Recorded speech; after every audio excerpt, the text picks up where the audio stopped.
যেমন ওজন মাপা, পরে আপনার প্রেশার মাপা, ডায়াবেটিস পরীক্ষা, পরে হচ্ছে আপনার প্রেগনেন্সি টেস্ট, অ্যালবুমিন টেস্ট, এইগুলোর মাধ্যমে আমার একটা নির্দিষ্ট পরিমাণ আয় আসে। আর মূলত যে কাজটা করি আমরা, যে সদস্য কিংবা সদস্যের বাইরে তাদের যারা আছে পণ্য তৈরি করতে পারে যে ভালো মানের, গুণগত মানের, এই পণ্যগুলো আমি তাদের কাছ থেকে ন্যায্য মূল্যে কিনে আবার হাবে বিক্রি করি। এটার মাধ্যমে কিন্তু আমার একটা আয় আসে। তো এই আয়গুলো করার ক্ষেত্রে হচ্ছে সবগুলো যে মানে কৌশল জানা থাকলে অবশ্যই আয় করা যায়। এভাবেই কৃষক দল সহ অন্যান্য দলে আমাকে অধিবেশন পরিচালনা করতে হয়। তাদের সমস্যা শোনার পাশাপাশি তার সমাধানও আমাকেই করতে হয়। ওনার বেগুন ক্ষেতের একটা সমস্যা, তো এরকম কিন্তু অনেকেই আমরা অনেক ধরনের সমস্যায় পড়ি। তো এই সমস্যাগুলো আমরা কিভাবে সমাধান করতে পারি, একটা যদি কৃষক দল, মানুষ স্বভাবতই আয় করে ব্যয় করার জন্য। এক্ষেত্রে আমার ব্যয় আছে আয় করার পাশাপাশি। আমার যদি মোবাইল ফোনে টাকা না থাকে তাহলে আমার কিন্তু একটা আয়ের পথ বন্ধ হয়ে যাবে। আমার মডেমে যদি টাকা না থাকে তাহলে আমি ইন্টারনেটে কাজ করতে পারবো না। যেমন দেখা গেছে আমার মোবাইলের বিল, ইন্টারনেটের বিল আছে, প্রিন্টারের কালি, কাগজ, খাতা কলম, ঋণ পরিশোধ আছে, ঋণ পরিশোধ করতে হয়েছে, ব্যাংক থেকে আমি ঋণ উঠাইছি, এখানে আমার ঋণ পরিশোধ করতে হয়েছে। সর্বোপরি প্রতি মাসে আমার 5 থেকে 7,000 টাকা খরচ হয়, আর বাকি যে টাকাটা থাকে আমি সঞ্চয় করতেছি।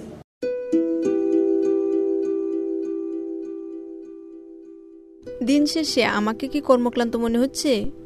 আমি কিন্তু একটুও ক্লান্ত হইনি, কারণ আমি জানি আমার কাজ এখনো শেষ হয়নি।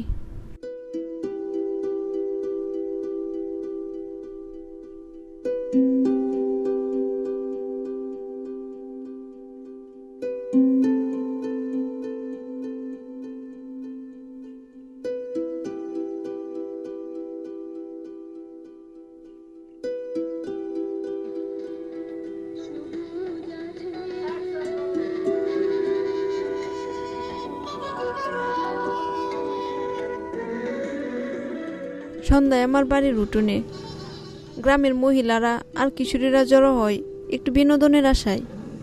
এই অসহায় দরিদ্র মানুষ যাদের হয়তো 3 বেলা খাবার জোগাড় করার সামর্থ্য নেই, তাদের বিনোদনের অধিকার নিয়ে কেউ কি ভাবে?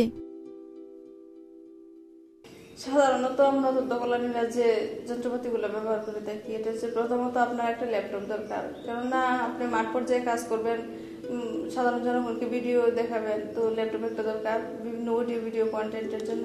এছাড়া হচ্ছে আপনার internet modem, digital camera, printer, bicycle. তাছাড়া স্বাস্থ্য পরীক্ষা করার জন্য আপনার হচ্ছে ওজন মাপার যন্ত্র, রক্তচাপ নির্ণায়ক যন্ত্র, ডায়াবেটিস নির্ণায়ক যন্ত্র, প্রেগনেন্সি টেস্টের স্ট্রিপ দরকার, এগুলো দরকার করে আমরা যে তথ্যকল্যাণীরা আছি তাদের প্রত্যেকের বাড়িতে সোলার প্যানেলের সুবিধাটা এই যে আপনার মাঠ পর্যায়ে কাজ করতে হবে সার্বক্ষণিক ল্যাপটপ দিয়ে। তো ল্যাপটপে বিদ্যুৎ কিন্তু সবসময় থাকে না, ল্যাপটপে চার্জ দেওয়ার কিন্তু অনেক সময় অনেক সমস্যা পড়ে। তো এই ক্ষেত্রে যে ল্যাপটপটা চার্জ দেওয়ার জন্য, আমার ক্যামেরা, মোবাইল আমার চার্জ দেওয়ার জন্য আমরা সাধারণত এই সোলার প্যানেলটা ব্যবহার করতেছি।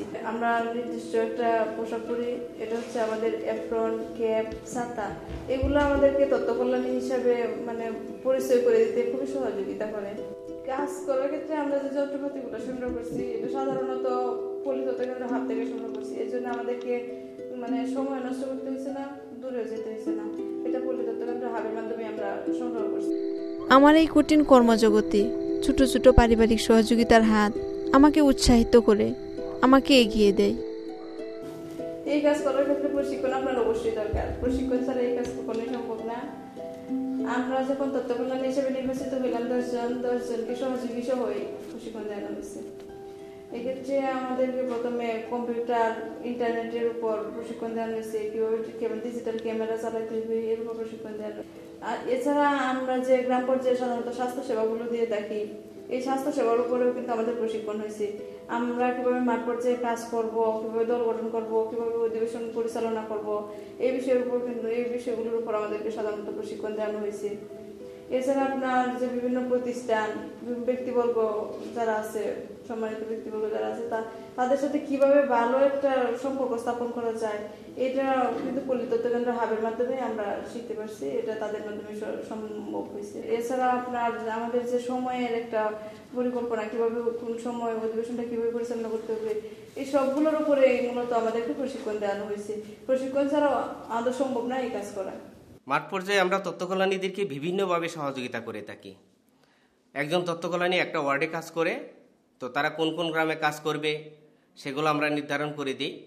তো এই ক্ষেত্রে তারা 6টা ক্যাটাগরিতে 11টা দল গঠন করে, যেমন 6টা ক্যাটাগরি হলো শিশু দল, কিশোরী দল, গৃহিণী দল, শ্রমিক দল, তাছাড়া কৃষক দল, এরকম 6টা দল নিয়ে ওরা কাজ করে। 6টা দলের বিভিন্ন ক্যাটাগরিতে ওরা আমাদের কাছ থেকে বিভিন্ন ট্রেনিং নিয়ে থাকে, অর্থাৎ আমরা তাদেরকে 2 দিন বা 3 দিনের ট্রেনিং করাই, তারা কিভাবে দলগুলো গঠন করবে, পরিচালনা করবে। এবং এইগুলোর ক্ষেত্রে যে তারা যে অধিবেশনগুলো প্রতি সপ্তাহে একটা করে অধিবেশন চালানোর কথা, এগুলো তারা চালাচ্ছে। অধিবেশন চালানোর ক্ষেত্রে প্রতিটা সপ্তাহের জন্য একটা করে সেশনে আমাদের কন্টেন্ট দেওয়া আছে। এই কন্টেন্টগুলো চালানোর ক্ষেত্রেও মাঠ পর্যায়ে থেকে তাদের সাথে থেকে আমরা তাদেরকে সহযোগিতা করি। ওরা প্রতি মাসে রিপোর্ট করতেছে, 3 মাসে রিপোর্ট করতেছে। রিপোর্টেশনের ক্ষেত্রে আমরা তাদেরকে সহযোগিতা করতেছি, ডকুমেন্টেশনের ক্ষেত্রে তাদেরকে সহযোগিতা করতেছি। পাশাপাশি এই কাজটা আরও বেশি সুন্দরভাবে চালানোর জন্য ওই এলাকায় যে সকল সেবাদানকারী ব্যক্তি বা প্রতিষ্ঠান রয়েছে তাদের সাথে আমরা তাদেরকে একটা সম্পর্ক স্থাপন করে দিচ্ছি। আমরা হাব থেকে উপজেলার বিভিন্ন এলাকায় নতুন তথ্য কল্যাণী খুঁজে বের করে তাদেরকে বিভিন্ন বিষয়ের উপর প্রশিক্ষণ প্রদান করে প্রশিক্ষিত করে তুলি। এছাড়াও হাব থেকে তারা তাদের যে ব্যবহারকৃত উপকরণ যদি আমাদের কাছ থেকে সংগ্রহ করতে চায়, সেই ব্যাপারেও বিভিন্ন যন্ত্রপাতি উপকরণ সংগ্রহের ব্যাপারে আমরা তথ্য কল্যাণীদেরকে সহযোগিতা করি। এছাড়া তারা যে উপকরণগুলো ব্যবহার করে সেগুলো ব্যবহার করতে গিয়ে যদি নষ্ট হয়ে যায়, সেই ক্ষেত্রে মেরামতের জন্য কারিগরি সহযোগিতাও আমরা তাদেরকে হাত থেকে করে দেই। তারা বিভিন্ন তথ্য ভান্ডার সংরক্ষণ করে, তারা বিভিন্ন গ্রাম পর্যায়ে যে দলীয় অধিবেশনগুলো পরিচালনা করে, সেই দলীয় অধিবেশনের যে কন্টেন্টগুলো তারা দেখায়, সেই তথ্য ভান্ডার সংগ্রহের ব্যাপারেও আমরা তাদেরকে সহযোগিতা করি। এছাড়াও তারা বিভিন্ন গ্রাম পর্যায়ে তারা বিভিন্ন ক্যাটাগরির দল পরিচালনা করতে গিয়ে যে সমস্ত তাদের কর্ম পরিকল্পনা তৈরি করা প্রয়োজন, সেই ব্যাপারে আমরা তাদেরকে সহযোগিতা করে থাকি, যাতে তারা সহজেই তাদের কাজের কর্ম পরিকল্পনা তৈরি করতে পারে। এছাড়াও তারা যেহেতু একটি স্বনির্ভর পেশায় নিয়োজিত, তাদের আয় বৃদ্ধিমূলক কর্মকাণ্ডের জন্য তাদের যে অর্থের প্রয়োজন হয়, সেই অর্থের প্রয়োজন হইলে আমরা তাদেরকে বিভিন্ন ব্যাংকের সাথে লিঙ্কেজ তৈরি করে দেই, যাতে সহজেই তারা বিভিন্ন ব্যাংক থেকে তাদের যে আর্থিক সহায়তা দরকার সেই সহযোগিতা পেয়ে থাকে। এছাড়াও তাদের আয় বৃদ্ধিমূলক কর্মকাণ্ডের জন্য তাদেরকে নতুন নতুন পরিকল্পনা তৈরি করা এবং আয় বৃদ্ধি করতে সহযোগিতা আমরা হাত থেকে তাদেরকে করে থাকি। তথ্য কল্যাণীরা তাদের কাছে থাকা যন্ত্রপাতি ও উপকরণ ব্যবহার করে তার কর্ম এলাকায় বিভিন্ন সেবা দিয়ে থাকে। সেবা থেকে যে টাকা আয় হয়, ওই টাকা তার জন্য পর্যাপ্ত নয়। হাব তাদের উপার্জনের জন্য ন্যায্য মূল্যে পণ্য সামগ্রী সরবরাহের ব্যবস্থা করেছে, যা হাব থেকে তথ্য কল্যাণীরা নিয়ে তাদের দলীয় সদস্যদের কাছে বিক্রি করবে। ওইখান থেকে তাদের একটা লভ্যাংশ থাকবে।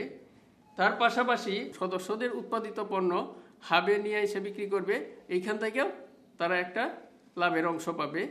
এইভাবেই হাব তাদেরকে সহযোগিতা করে। রাতে পরিবারের সবাই মিলে যখন একসাথে খেতে বসি, তখন মনে হয় এই পৃথিবীতে আমার চেয়ে সুখী আর কেউ নেই। তথ্য কল্যাণী পেশাটা শুধুই মেয়েদের জন্য আমি মনে করি, কেননা একটা মেয়ে সহজেই সকল শ্রেণীর মানুষের সাথে কিন্তু মিশতে পারে, একটা পুরুষ সহজে মিশতে পারে না সকল শ্রেণীর মানুষের সাথে। যে একটা মহিলা যদি প্রেগনেন্ট হয়, তাহলে কিন্তু একটা মহিলার সাথে সহজে বলবে যে আপা আমার তো এই অবস্থা, একটু যদি প্রেগনেন্সিটা একটু টেস্ট করে দেন। কিন্তু আপনি একজন পুরুষ যদি তথ্য কল্যাণ হিসেবে নির্বাচিত হয়, তাহলে কিন্তু ওই মহিলা কোনো সময় বলবে না যে আপা আপনি আমার প্রেগনেন্সিটা একটু টেস্ট করে দেন।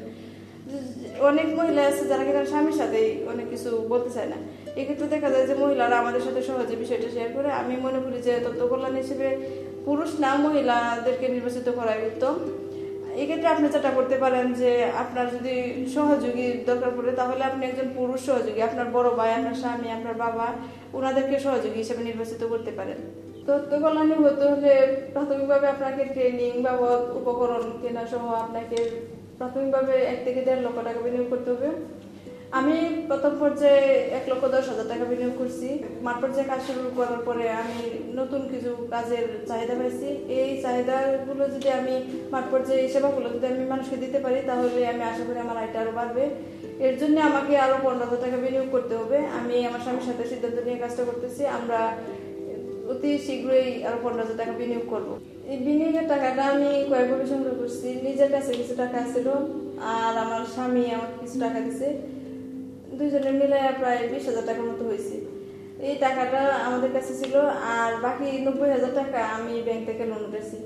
তো এই ব্যাংক থেকে কিভাবে লোন উঠাইতে হবো এটা আমি প্রথম দিকে জানতাম না। এই ক্ষেত্রে আমাকে পল্লী তথ্য কেন্দ্র হাব কিভাবে ব্যাংক থেকে লোন উঠাইতে হয়, স্বল্প ঋণে কিভাবে লোন উঠাইতে হয়, এই ব্যাপারে তারা সহযোগিতা করছে। আমি মনে করি যে আপনারা যদি কেউ তথ্য কল্যাণী হতে চান, তাহলে আপনাদের উপজেলায় পল্লী তথ্য কেন্দ্র যদি থাকে সেখানে যোগাযোগ করতে পারেন। এছাড়া আপনারা যদি উপজেলায় পল্লী তথ্য কেন্দ্র না থাকে, তাহলে আপনারা বড় এনজিও যেগুলো আছে সেগুলোতে যোগাযোগ করতে পারেন। এনজিওকে আপনাদের এই তথ্য কল্যাণী কাজ সম্পর্কে বিস্তারিত বলেন। যদি এনজিও কাজ না করে, তাহলে আপনারা www.pollitottho.org.bd এই ওয়েবসাইটে যোগাযোগ করুন। তথ্য কল্যাণী হিসেবে আমি গর্ববোধ করি, আর সেই সাথে মনে হয় জীবনটা যতটা না কষ্টের, তার চেয়ে অনেক বেশি ভালো লাগার, ভালোবাসার।